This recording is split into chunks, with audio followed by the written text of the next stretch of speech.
Hello and welcome to Pitch It.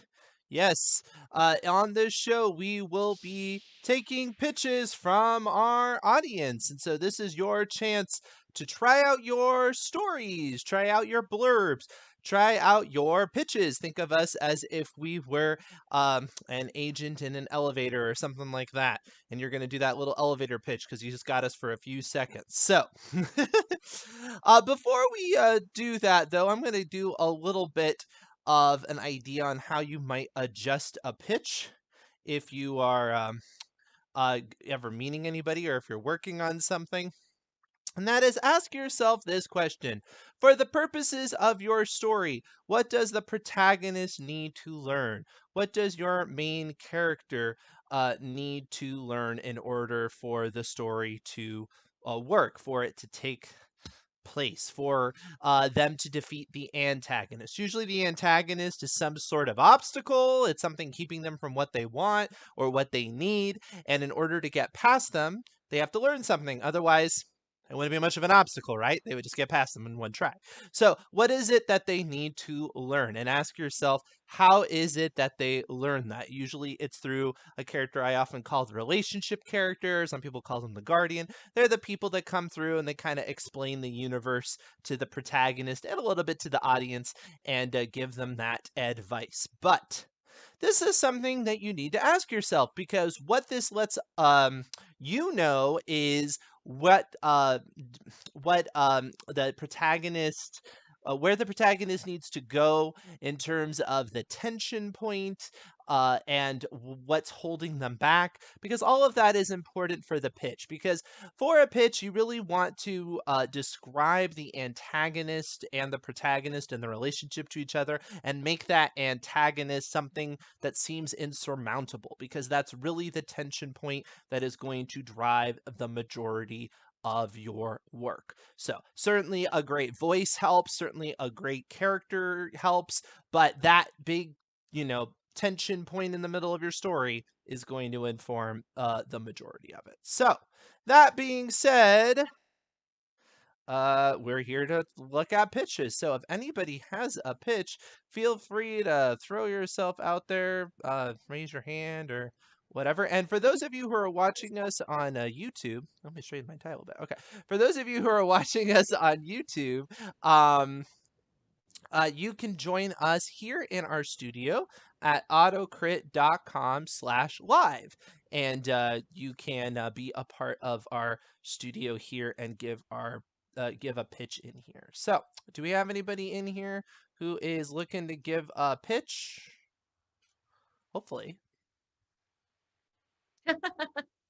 And always people are nervous to be first, but we're quite nice. We are quite nice, yeah. Greg's got one. Greg's Yes, got I saw your one. All hand go up. right. Yes. All right, Go I'll crack ahead. the ice. Yeah. All Ooh, right, so Connor, do it. okay, so I guess I'll start with a log line I put together, and I don't know if that's going to be complete enough for what you're looking for, but I have a longer piece as well that would be like the back of the book blurb. So I'll start with the log line and see what you guys think from there. All right, sounds good. A wimpy 14-year-old inherits his father's pendant that holds the key to an ancient magic, desperately sought after by the brutal king of a rival land. And he is forced into a military training academy to protect him while he awakens the pendant's dormant powers, powers that drive its keeper into a darkened rage. So that's All the right. log line. Yeah, I like it. So go ahead. Do you have something, Beth? Can we go back to the part where he's in military academy while he unlocks? Does he have to learn how to unlock it, or? Yeah, that's part of Okay. his journey, is learning. He's kind of on his own with that portion of the journey, but he's obviously supported by several other people on his journey of learning, I guess. Okay. It sounds like there are, I would maybe add that to allude to the fact that there are secrets that he has to uncover in order to unlock the powers, or things he has to learn, or trials he'll have to overcome. Just without that, it sounds like he's just killing time while he does his Rubik's Cube. And it'll add a little more tension. Okay. Yeah. Can you repeat that again? It was Sure. it's a little hard for me to Yeah. track for some reason. So just go back. Yeah, I read it weird too. I can do this Try a it little with a better. Scottish accent. That's always better. Okay. A wimpy 14-year-old inherits his father's pendant that holds the key to an ancient magic desperately sought after by the brutal king of a rival land. He's forced into a military training academy to protect him while he awakens the pendant's dormant powers, powers that drive its keeper into a darkened rage. Okay. Yeah, it feels okay. So he has a magical artifact that has an effect on the user, is what Mhm. you're getting at. Yeah. I always like that because I always like magic stories where there's a cost to magic because otherwise it can be rather flippant because it's like, well, just use the magic, you know. But when you have a trade-off, that obviously is a much more interesting tension point because where I would imagine this would go is something, you know, kind of similar to the Lord of the Rings where they don't really want to use it and then they kind of get forced into using it and then there's consequences and it's taking an effect and that's good. That's great. That's good tension there. The only thing, and you have kind of the villain and whatnot. I think for a log line that's fine. For me, I'm just a little bit curious as to kind of where it's going next because I'm trying to get a sense of the scope of the story. Like, is this a kind of Harry Potter, Percy Jackson sort of thing, or is this not quite that epic? Is this a smaller scale? Is this more It's like it's is kind of in this between. is this more like holes with magic? You know, like I'm trying to get an idea. I'm trying to get an idea of where it's at, which all of those would be fine, you know, but Mhm. I'm just trying to get an idea of that because that does So kind of yeah, go ahead. this would be like the first book, kind of standalone, but it's planned out as a 4-book series. Okay. Okay, so it is planned as a series, yeah. Okay. Mhm. Right. Nice. So the expectation then is that this hero is going on some sort of hero's journey. So he has some sort of origin story, which is more modest or something than he's going to end up. You know, he's going to have a place to go. So okay, that's cool. I like it. I like a lot about it. I would say. What would make it work or not for me really gets into the nuts and bolts of the execution. But from a premise standpoint, I like I said, I like a magical artifact with a cost to it. I think that's cool. You have a kid kind of being forced into a military school, which is a good tension. So there's a lot of tension points early on, which is helpful. So I like that a Yeah, fair amount. definitely. Yeah, Cool. Thank you. you're Great welcome. job. Yeah, nice one.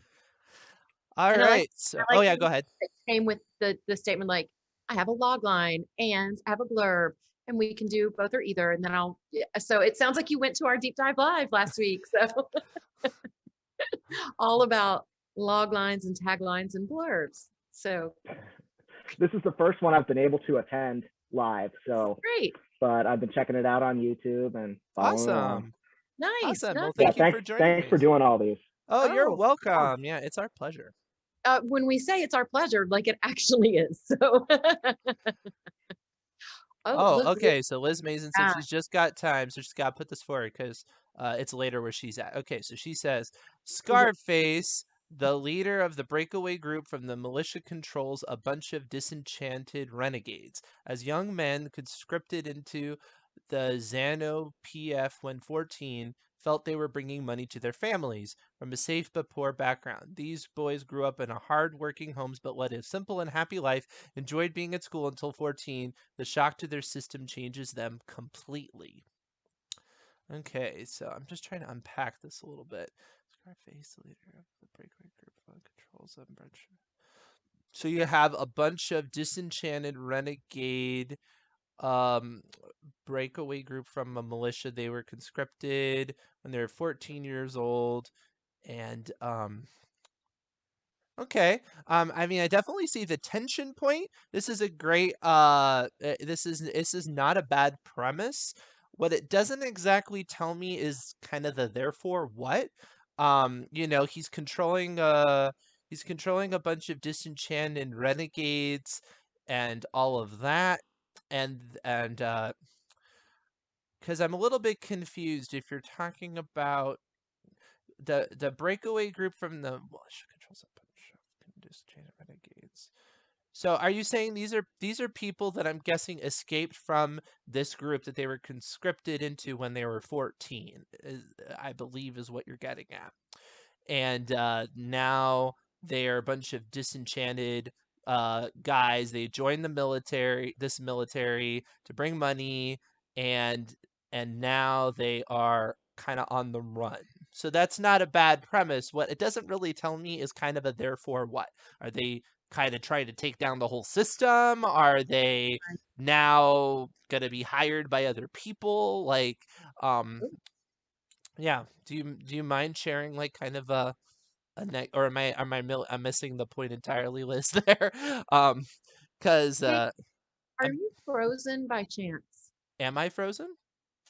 Can you guys see him moving? Or maybe I've had some internet trouble today, so maybe it's just me. I think I'm okay. Am I okay? Oh, I'm frozen. I'm not frozen on my side. That's so weird. Hold on. Frozen, huh? Now it's black. Okay, is it back? Am I still frozen? No, black. Hold on just a second here. I'm gonna try to let it go because it's frozen. I was going to make a frozen joke, but I Okay, couldn't remember did which I one. come back? No, How very odd. Because isn't it? on my end it looks No, it's fine, and on YouTube I still see myself, but I don't see myself here. You can stay in here, right, Beth? I'm gonna leave and I'm gonna come back. Make me host before you go. Oh yes, all right. Sorry for those of you on YouTube. We're having a little bit of difficulty in our Zoom meeting here, so I'm just gonna have to do this. Okay, now I can I know. go. Yes, you may Okay. exit and return.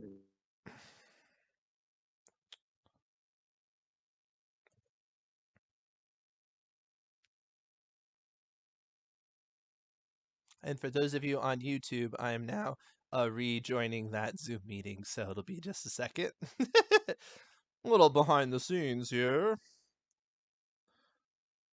I have no idea what they're doing. They're probably talking behind my back. Tying it to the leg of an owl and sending it out to your individual houses. So perhaps my my computer issues have spread to Daniel as well. Okay, Am I back? let me Oh, wait. remove my I'm own muted. spotlight. I see Daniel's back. I can't spotlight you though. That's okay. I don't need the spotlight. Oh, there you are. Maybe I can now. Nope. Okay, just sometimes the recording looks weird if it's not spotlighted. And then we've got a black screen where I usually am. Yeah, I'll fix that in a second. Oh, I'm okay, no worries. just catching up. It's a little laggy. Anyway, Good. Okay. did Liz comment on what she was talking about there? It's set in Zimbabwe. And yes, they're trained to become quite vicious soldiers to control the poor people. Okay. All right. So, and then this is a group of people that have split off from this group. Hmm. Is that correct? Sounds like it. Okay. So yeah, so then I guess my question is I get the premise on why they would do it, and I understand maybe you don't want to tease too much, but I do think I kind of want to know, like, therefore what. You don't have to spell out the whole thing, but what I want to know is, what's the next step? And I would want to kind of go into a little allusion to what's the overarching conflict. So what are they looking to like accomplish and what are their primary kind of interests or challenges or goals? I do Right. like that I like that they're escaping from an oppressive situation and they have this splinter group leader. The name Scarface makes me feel like they're still going to be up to no good, although that could be a red herring. Yeah, I mean, it just sounds like they could be tough, so I'm not sure about that. But yeah, No, like, is it like out of the frying pan into the fire? Did they leave one oppressive group to kind of form their own oppressive group, or are they, you know, Are I'm they going kind to of use curious, like what happens next. I guess they're on the run from the military, or on the run from this militia group. So, um, like I yeah. said, it's not a bad premise in terms of the initial tension. I'm just a little bit confused as to what the main kind of feel of it is. Is this like a thriller? Is this like a military book? Like what is this? Um, but you certainly got a lot of tension going on, so you have my interest to some extent, Yeah. especially too if you're talking about that setting. If you've done your research and you have Mm, stuff. They raid farms and take over them for the dictator. Oh, okay, interesting. All right, okay. Hmm. I think there's also a lot of backstory in there to unpack this safe and poor but happy backgrounds really gives me a great feel. But the shock to their system when they were, it sounds like, yeah, conscripted into Xanopf at age 14. I would love to spend a little time in that and maybe pick up the story from them getting conscripted, Yeah. or at least being So able it to look sounds back at that like in it greater sounds like they detail. get co-opted into this very this, like she said, like this sort of renegade group. Interesting, and they're taking over farms for a dictator. So okay, all right. You definitely got like I said, you got tension points going on there.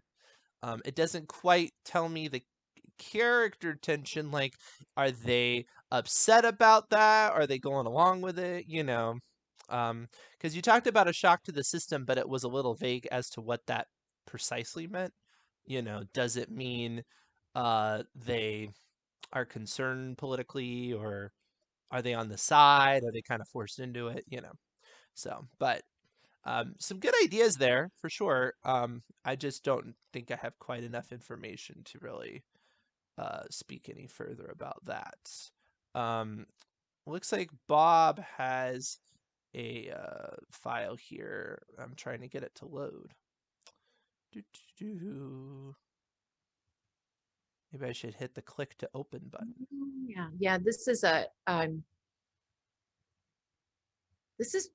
pretty thorough synopsis. It's 2.5 pages long, but we did hear this one on a previous pitch it, so I'm intrigued. Oh, I see. I see. Okay, so yeah, you had the geological anomaly and all of that. Mhm.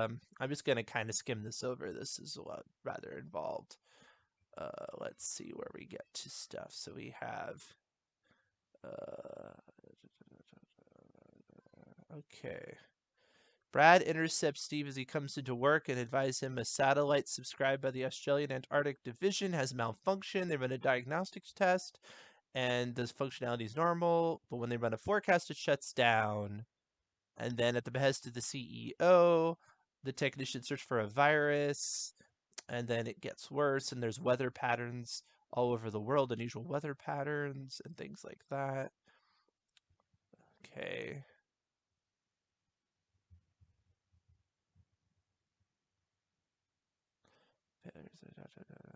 Sorry, I this is definitely, yeah, it's a lot, but I can already tell, Bob, that you've toned down a bit of the hardcore right up front science and yeah. jargon, which definitely helps me. I love uh, a natural disaster. Wow, that's charming, isn't it? I love a All right, natural so disaster. here we go. We get to the end. No, I understand. I love a disaster type. Yeah, like especially like the 70s style where it's like an ensemble piece and you like watch the Yeah, people and that's come together and then you see what happens to all of them. Those are always fun. Um President Sinclair suppresses the news of the tumble from the world, but the time is short. Dr. Bailey tells him he may have 3 days at best before other Oh, scientists will discover the peril the planet is in. The fragile time. ecosystems and bio networks are already crumbling. Once the news is out, an exodus of 7.5 billion is expected to head for the Twilight Zone, a region that can sustain no more than 2.8% of the planet's human population. In 6 weeks, the northern hemisphere will be too hot for human endurance. Okay. And then 26-year-old Thelma Carpenter shares an apartment in New York with her laborer boyfriend, Cobra Jenkins. She's an accomplished hacker, but she doesn't pursue the craft with evil intent. She's interested in the truth when she suspects the government is lying or trying to cover something up. The satellite failures have drawn her attention, and she embarks on an investigation that reveals the unimaginable. Cobra is a skeptic, so it won't be easy to convince him, but if they're going to survive, they will need to move to the Twilight Zone. All right, I like a lot of what you have here in terms of I like a ticking clock that something really bad's gonna happen, so we got to get on it. The fact that you have, this that hacker in New York that can hack the government is fun, and she's getting information before anybody else. That gives her a lot of responsibility. Do you tell a lot of people? Do you not tell a lot of people because it's going to cause panic? Do you just tell some people? So that's kind of fun. I like that. Um, and I like this idea, although I'm a little bit confused when you say 7.5 billion people are expected to head for the Twilight Zone, a region that can sustain no more than 2.8% of the planet's human population. I don't quite understand what that means because I guess it's a region on the planet? Is that what you're saying? So everybody on Earth is trying to get to a specific place on the Earth where you can survive this? Because if that's the case, that's really interesting. So you have a situation where like the everybody on the earth is trying to get to one spot on the earth where there's not nearly enough space for them. That's quite a lot of tension, and I'm interested to see how that resolves. So you've got a lot of things here. I would say that for a pitch, what I would recommend, those last two paragraphs, the ones that I read, are really kind of what you need to jump to. You need to jump straight to the closer view, not so much the helicopter view. Somebody has hacked the government and they've figured out that there is a cataclysmic event that's starting in this much time, and therefore this, and therefore this, and a couple more. Like that's where it gets interesting, and then you can go further. All this other stuff I'm not saying is a bad place to start your book. You can have a build up because these are all interesting sounding scenes. It's like little things to raise the tension, and that's fine. I think that could be very effective. But just for a pitch, you want to jump straight to your main character, which I'm not sure if this character is your main character.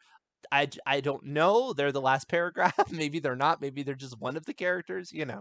But the fact that I'm not entirely sure is not. Okay, so it's a narrow latitudinal band that encircles the world between the 15th and 27th parallels. Yeah, so that is a really cool premise. The idea that you have a cataclysmic event that you will die unless you're in a very specific spot on the earth and it's not nearly enough for everybody on the earth is a great tension point, and it's a great hook. That is spectacular. What will make it work in terms of the execution, in my opinion, is you jump to main character and then make sure you make the stakes relatable. We can all relate to we don't want all of the world to blow up, but what we can relate to even more is I want my dog to survive. I know that sounds silly, but it's true. Like it's one of those things that you can rate, and that's how you can make a story like this work. Because essentially, you've dialed it up to 11 to start out with, right? You dialed it up to 11, where it's like, oh no, the entire world's in jeopardy. Well, how do you go from there? Where you go is actually the opposite. You get to the main characters, and then you start hurting them.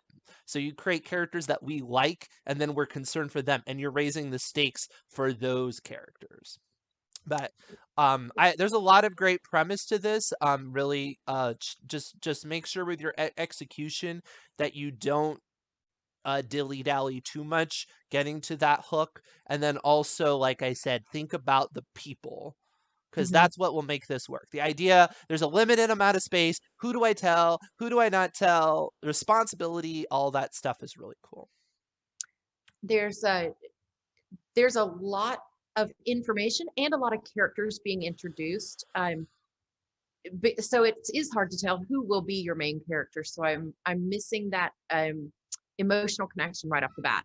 However, I agree with Daniel in that those last two paragraphs are really what got me. Those are, in my opinion, kind of the starting point for a pitch, right? Or even for a blurb to talk about the human aspect of it and just allude to the fact that um, you have all the scientific knowledge to back it up and give blurb readers and book jacket readers a little bit less science to digest and a little bit more room to use their imagination. So there's a horrible cataclysmic geographic or solar event or whatever the science is behind that. Sorry, Hmm.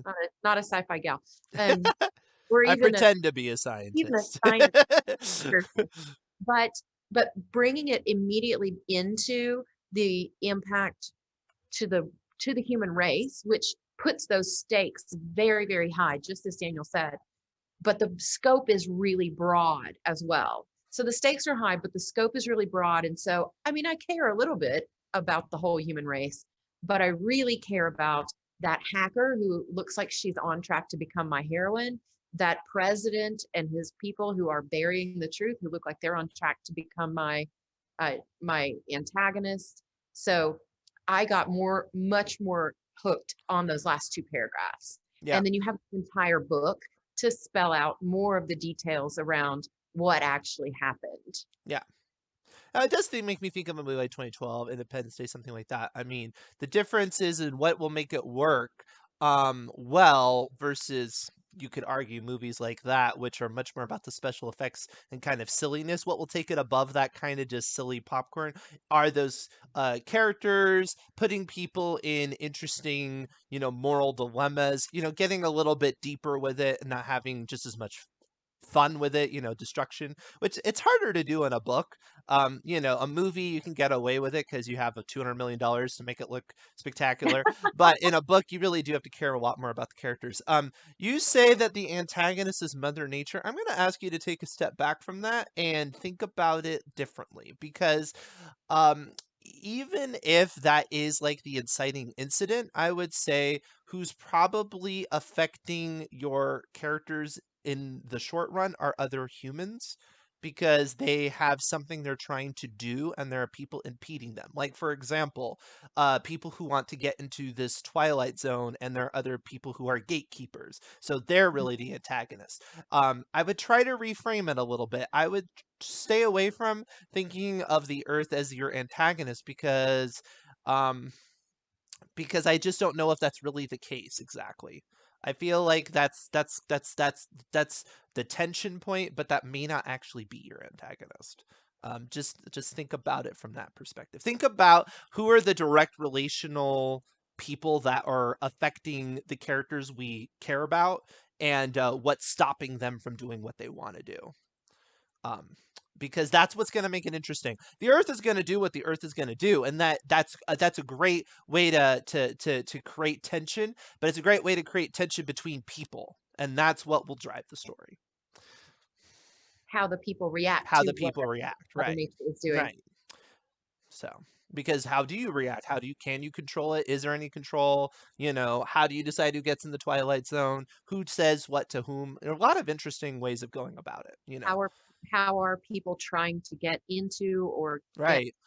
Because physically immediately, I just think of like my world building sheet. Who exploits it, who's going to gain in this situation. Because there are probably people that are already in the Twilight Zone, and honestly, my geography is not good enough that I know where this is. Because you told me where it was, but I don't know latitude, longitude lines. So you'd have, but it might be interesting, right? Because imagine it's like a third world country, and so now all of a sudden the third world country is now essentially the richest place on earth, which is really interesting. And you get to social class and, a lot of interesting things there. So, that yes, that angle is perfect for what he mentions in his comment about um, the political aspects of how the leaders care for their citizens. And that's not just, I have a very like US first worldview when I think about stories. I'm like, oh my gosh, we're in America. What are we going to do? But like people that are already in the Twilight Zone, which, by the way, apparently is central Mexico. Right, exactly. So this is not currently the richest area GDP wise on the earth. So the fact that they have a lot of political power is an adjustment, and there's going to be consequences to that, which is Wow. very interesting. Right? So Like yeah. it's just an abandoned area and the world has to try to get there. There are already people living there and they have their own political systems and Yep, monetary systems and right. economic classes Homes and and all that everything, stuff. right? Oh my Mhm. goodness. What a Yep. great angle. So I like it. I like a lot about it. So just think about the people. That's all I'm gonna say. Think about the children. No. Don't be afraid to hurt your, and don't be afraid to they say suffer the innocents, this is the kind of story, if you want there, I mean, this is a huge stakes thing, so I'm expecting to cry a little bit because people don't make it that I want and things like that. Like, I'm expecting it to have weight because you're talking about something with a lot of gravitas. So Look, I've got a bad feeling that Cobra might not make it. So Thelma, Thelma, who Bob alluded to in the chat there, Thelma is the hacker, and she is kind of interested in the fact that there are these satellite failures, and so she's looking into it. But Cobra is a skeptic. That's her hmm boyfriend, and I fear he might not make it, and I definitely like love that. yeah. And I Have would to watch also, that. I Like, would also, I would also uh, study character pieces where a bunch of characters have to react differently to a given situation. So mm, if there are any works you can think of where you found that interesting, even if it's like an episode of Star Trek or something, and even if the tension point wasn't that high, but just study that and how to handle that. All right. yeah. We got Ooh. another one. Okay, this Oh, one looks really interesting. So we have a thespian pig dreams of making it to Piggywood fall apart when he learns that the upcoming pig role is that of an extra in the sound of music. He sets out to reinvent himself, failing again and again until he stumbles on a surprising role that might be his ticket to stardom. All right. I just have a question for you, Pat, before I can answer this, and that is, who is the intended audience? Is this like, because I don't want to make an assumption. so I just went to gallery view of all the people that are currently on our show, and Pat does not have a thespian pig icon, but Eric right next to her has a cow, and Has so a it cow makes me, sticking out. yeah, Okay, it's picture sounds book. So smooth. you're thinking, so Oh, this is like a toddler, like a pretty short book, or like is this like a Dr. Seuss level book, or is this like. like a C spot run. Is that like a Yeah, little golden book, maybe? yeah. I Dude, think it's cute. I would read this as I would like read this as to a my middle little 4-year-old. My reader. 4-year-old would love this because he loves anything with animals. Music is good. It's cute. Um, you know, it's a very trackable for our child to learn too, because he has this dream, and then the dream kind of falls apart, and it's kind of a try and try again. It's good little lessons. So yeah, I like it. I like it. That's one of those things. Picture books are always hard to really gauge because a lot of it is like illustration, which I don't know Mm, if that's something you do, or if it's something you'll commission, which is often the case. So you'll notice actually it's really rare that somebody will do both. Just one of those yeah, things. right. I like it. It's cute. That's that's adorable. I would read that. I would totally read it. I If you make it, email me Daniel@autocrit.com. I'll buy it and I'll read it to myself. All right. Do we have any others? I love how we went from like world destruction to a little pig and the sound of music. Like I love how crazy pitch sessions go. It's like I have a lighthearted book about teenage suicide coming up. like, and then And then this caterpillar becomes a butterfly. yeah, Yes, exactly, right? and I have a holiday romance. It's all Yeah, over the place, and I yeah. love that. And now I have a Halloween mystery. St. Patrick's Day mystery. It's like a mystery. Right. I love the subgenre, by the way. We don't have any pitches, so I'm just gonna rant for a little bit. I love the subgenres on Amazon and how nutty they are because people are trying to stand out. Like, if you've never looked them up, like, go through them because you can literally find like the most random things. Like, there are romance novels where people fall in love with the personification of the coronavirus. I'm not kidding. Like, Oh, there wow, is I've the seen that.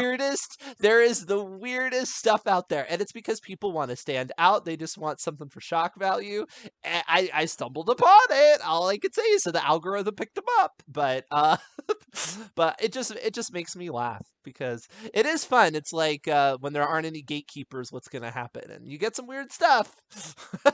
Oh, and it- there there's the capability of creating such a niche genre or finding one that exists out there Right. that only has 3 books in it. Mm-hmm. You're better than a couple of those. You're like Yeah. really high. Like Yep. Yeah. it's I know people, and this is not something I would recommend in the yeah. It's not self-published recommend- market, that literally have done that. They'll be like, I'm just not making a name for myself. I don't know. I've never written this genre before. Let me go in. Oh, like, there's only very few medieval romances. Maybe I should try that. And they'll just do it because it's easier to rank and get the algorithm. So it's pretty funny. I don't get kumquat, David. I'm not sure what you're getting at there. it's a novel from Jeff Strand, a horror author that we interviewed a week or so ago. He writes humorous horror. Oh, so he Dude is attempted to write funny, man. romantic comedy? Kumquat is like his sort of horrific romantic comedy-esque sort of thing. And the follow-up story is to that is he had a reader write into him and say, my girlfriend is not into horror, but I got her to read Kumquat and she loved it. So would you do a little something special and send us a copy signed, and in addition, because you never know what you can get if you just ask for it, would you go through the book and make it a choose your own adventure? So he went in on the title page and said, hey, Sophie, or whatever her name was, I hear you liked the book and now you have one that I've written in. So yay, turn to page 42. And he does that a few times and he puts humorous quips in there the whole time. And it gets to the page where she's supposed to land. And it is Sophie, Steve wants to know if you'll marry him or so. It's a proposal. And it's the cutest thing. And he had a blast with it. And How she said yes. random. She did say yes. That's awesome. But it's on his blog and it's the best story I've seen in a minute. I mean, from a horror writer, even a humorous horror writer, you don't really think about. Oh, that's funny. Yeah, I've dabbled in a bunch of different genres. Like, I wrote a little chapter book for my nephew once, which I thought turned out really good. I didn't attempt to sell it, but so I don't know what the Amazon reviews would say, but he liked it. So. But he gave you two. He gave me 2,000. It was very much in the style of Encyclopedia Brown because he was really getting into those books. So I made him one, but with places that he had visited. So it was personal to him. All right, here we go. Our protagonist, right after losing her husband, has to go to the Middle East to find out why her cousin died. Was it natural, suicide, or murder due to a political past? Okay. My question. Whoa. All right. Sorry. That's for Greg. Yeah, I lost it. Sorry, Okay. Greg. All right. Has to go to the Middle East to find out why her cousin died. Was it natural, suicide, or murder due to a political past? It's not a bad hook. I'm a little bit confused as to the timing with losing her husband and then her cousin died, so that was a little bit hard to track for a second, but fair enough. I mean, people can die around the same time. I mean, it happens. But was it natural? Was it? I think the because my question first thing is like, well, what about her husband? What was that natural? Because you made me question about her cousin, so I'm like, is this connected somehow? and that would be my question, right?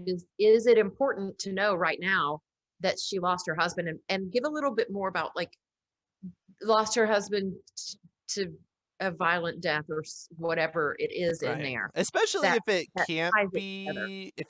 be political. You kind of asked me to. So if it's like, she lost her husband to cancer or something, okay, I'm pretty sure you're not going to fake that. I mean, I guess you could, but in a book, like, who knows? But, I'm going to assume, okay, that's explained the other way. And then this is a question. Oh, Okay, I died in an accident. so it's about her emotional journey. Yeah, but again, I think the problem is I feel like the readers are going to wonder whether or not, because if your whole hook is somebody in your family died under mysterious circumstances and you're investigating, the fact that somebody else died is going to raise a red flag that maybe you don't want. It might be what I call a little bit of a gorilla in a phone booth. It's a term I got from Brandon Sanderson. It's like the idea is that there are people having a romantic meal on a patio, and in the background, a gorilla walks into a phone booth. And of course, the only thing you're going to think of is, why is there a gorilla in a phone booth? And sometimes, as authors, you can accidentally put in a detail like that, and it just distracts. So I'm just a little concerned about that. Maybe within the context of the book, it doesn't really stand out, but if it's not connected, I'm just a little bit concerned. But in terms of investigation as to why somebody died, it's like a murder mystery. Murder mysteries are an easy hook, so that's fine. It's something that she wants to solve, so I get that. What I don't know is what might impede the protagonist from figuring it out. So kind of raise the stakes a little bit. Is it easy for this person? Is it hard? Why is it hard? Things like that. Also, just a little bit more about the protagonist, because all I know about them is that they have a loss in their life. I don't really know. Oh, it is connected. All right, so that might just be a moment where Daniel is good at foreshadowing, but But I think it's important to understand like how you're layering that in off it. If it is important, then I think I might include, as David alluded to, like if he died by accident, and maybe that gives a little more clear, like there's going to be a tie and it's Mhm. going to be amazing, and you would definitely, you're going to want to keep turning the page to find out what it is. Yeah. I mean, Um, if you're actually little pitching to more, an actual agent, you would want to let them know that. yeah, yeah. But the one thing I will say is that I don't know how many people will be kind of flagged by that, so that if you do not want them to connect it, then make sure you really uh make the person question that they're not connected, and like really make the other one seem like a true accident, to where they're not that, even if it's in the back of their mind, so that when you twist it later, it's not like, well, that came out of left field, but it needs to like not be on the forefront of their head trying to figure it out, because my concern is that might be the case. I don't know Well, if I'm so clever that I'd be the only person to think that, but I think if we're going to use it as a twist later, I might not even put it in this. If this is going to be like a log line mini blurb, uh, if it were longer and a blurb on the back cover, I might go into a little bit more of the emotional state that she's in because she lost her husband, rather than compacting it all and putting it together so it is really quite obvious, that especially if we say right after losing her husband in an accident, or an accident, then we go straight to well, flying to the especially because the other person's also related to her, so yeah, it just makes you really suspect that there might yeah, be a connection. yeah. But I could absolutely see a path where it's, a bereft woman, widow, goes to the Middle East to find out what happened to her cousin. And during the story, you're giving, over time, more information about why, what happened to make her a widow, and Right, how long ago was it, and what were right. those circumstances, and do a little more tension building throughout the Yeah, book. and that actually might be a good idea to think about too as a writer. You may not want to draw much attention to that accident at the beginning. Like, she is a widow and that's a part of her life, but you can not make that the big hook for her character at the beginning, Right. because then you're not thinking as much about it. And so then when it comes up, you're like, oh shoot, her husband did die in an accident. Like, versus if the first if the first chapter is her being depressed because her husband just died in an accident and then getting hooked into this other thing, it might be a little too. It might draw more of a connection than you want if you want it to be a twist. If that makes sense, you might It makes want. a lot of sense. Okay, I cool. had to come up. Yes, absolutely. All right, and yeah, and then for the main character, for a pitch, just a little bit more about like why we want to spend time with them, like what makes them kind of interesting, like what do they do, things like that. It's like a dating profile, I'm spending some time with them, so if I'm gonna go on a date with your character because they're gonna supposedly interest me for 15 hours or whatever it is, um I want them to be somebody who catches my attention. So, I like Thank that. you. Thank you. yeah, you're Got a welcome. little space to draw that out just a little bit more for But sure. I love a good mystery and political mystery. Like it's a solid genre. It's a solid genre. You can Mhm. make it work. Yeah, nice. Interesting setting. All right. Anything else before we wrap this up? I think we just got a 2-for-1 there. David said that he liked that advice and he's going to use that for himself. So Oh, that's awesome. great. Spectacular. All right. So, did we want to mention hold on. Did we want to talk about our little thing here? Of course now we have to now that I mentioned it. But Foreshadowing. yes. Um hold on here. Let me bring up my notes and let me see what it is I wanted to talk about because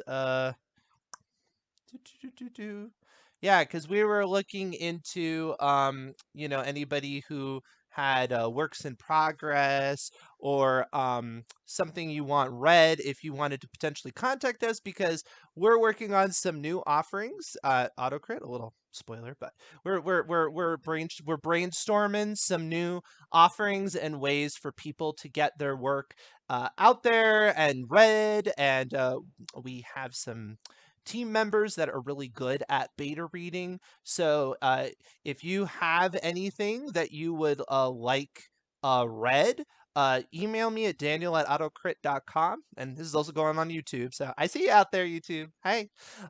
Send me an email at daniel@autocrit.com and I can give you some details on information. The main thing we would be looking for you on the other side is feedback, willingness to give, testimonials, because we'll be using your feedback and advice. And obviously, if you think that it's excellent, which I'm sure you will, your testimonials for people who will be using a service in the future. Lengthwise, genre-wise, we can talk. Yeah, just send me your details, and we can have we'll have a discussion about that. But lengthwise, we could think about even full books. So Yeah, yep, yeah. at least for now. Now, I'm not talking to you again, YouTube. If you're watching this like 4 months from now, I think the window has closed. We're just talking about in the next few days here. Probably by the time you've watched it, we've offered this service. So, and I probably am linking it down below. So look down there if it's a couple of weeks from now. But for now, we are looking into launching some new services involving beta reading, first chapter reads, things like that. In children's book? Sure. Send me your pitch. We're all friends here. We'll see what we can do. So exciting. I know it is very exciting. So, but like I said, what we're looking for, put the kids to work. What we're looking for are people that will be willing to share feedback about the whole experience, and we'll do testimonials and preferably video ones if you could. And I see a lot of your faces out there, so.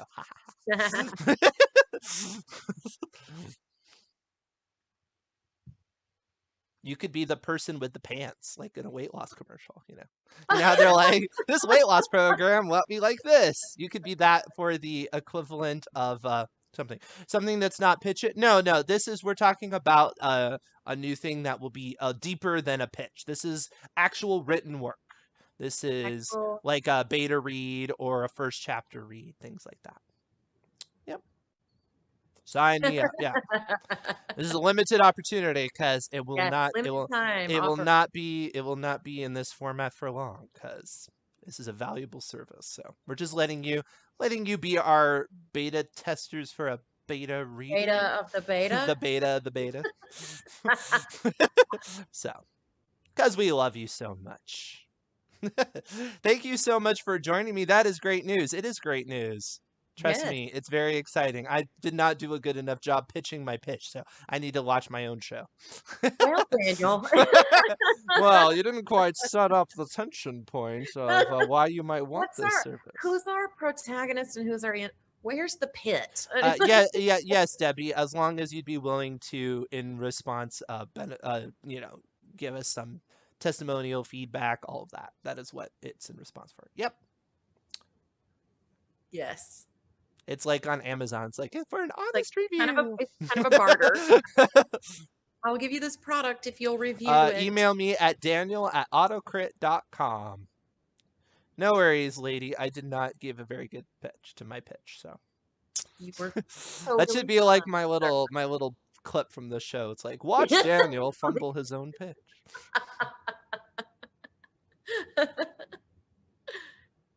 That's terrific. Yeah. Email me saying you're interested in taking part. Yeah, don't just barrage me with files because it's gonna go to somebody that's not me. I have to do these shows. I don't have time to read all this. No, yeah, we have.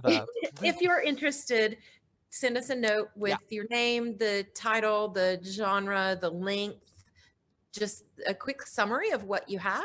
Yep. And then we'll be selected because we do expect to get a lot of interest. So yep. I'm going to go through that first pass and kind of see what we can do for our beta of the beta. Yep. No guarantees, but does it have to be finished? No. No. I think if you have a good solid, what you consider to be a good solid first chapter, that would be great for a first chapter read. Yeah, if you don't have a full draft, then we'll probably just do the chapter thing. Yeah. Yeah. And let us know that too. Let us know I'm going to ask all these questions anyway, but what we'll want to know is like at what level do you think the work is at? Because depending on that, we'll put you in a different category. Because obviously there's a different level of feedback you give somebody when you know it's the first draft than when they're going to hit publish tomorrow and put it on Amazon. Like there's a different expectation. So, yeah. All right. Cool. Well, thank you so much for joining me.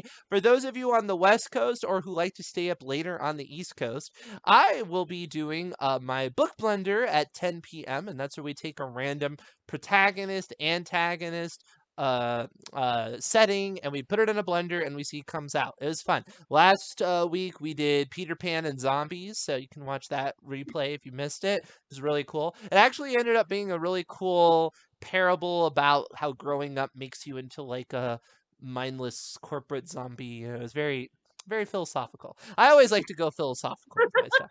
And then a week before that we had, what was that one? Oh, Tony Stark in an 80s mall. So that one became Tony Stark getting ransomware, which was awesome. And I totally want to have happen. So Marvel, if you're watching, it's okay. You can steal the idea. It's fine. You can have it. You can have it. It's all right. It's not like I can make it anyway. It's your character. So Tony Stark in the mall in the 80s made me think of like when they used to do concerts in the mall, like Robin Sparkles from How I Met Your Mother. Let's go. Absolutely. Let's go to the mall. That's exactly what this is. No, it really was. Because I was thinking that somebody like had ransomwared him into and then he had to use 80s tech to get out because it was like this bubble that was you have to watch it. Watch the show. It was fun. Tale in a Day. Yeah, Saturday night we'll start our Tale in a Day. We'll have a day to write something. And no, it's not a whole book.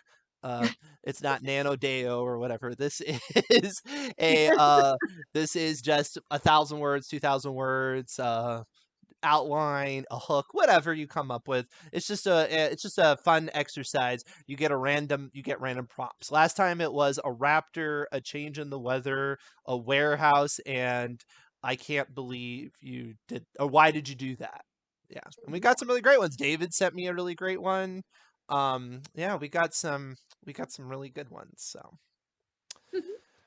That's and fun. lots of stuff. So check out autocrit.com/live for our full schedule. Well, like I said, later on tonight at 10 p.m., I'll be doing Book Blender. Tomorrow at 9 a.m., I'll do my write aerobics, which is our quick exercises in the morning to get you ready for writing. And then at noon, I'll be doing Wacky Words, which is our game show where we do puzzles and cryptograms and rebuses and all that fun stuff. So I will see you then. Thank you so much for joining me on Pitch It. You have a great night, okay? Bye, everyone.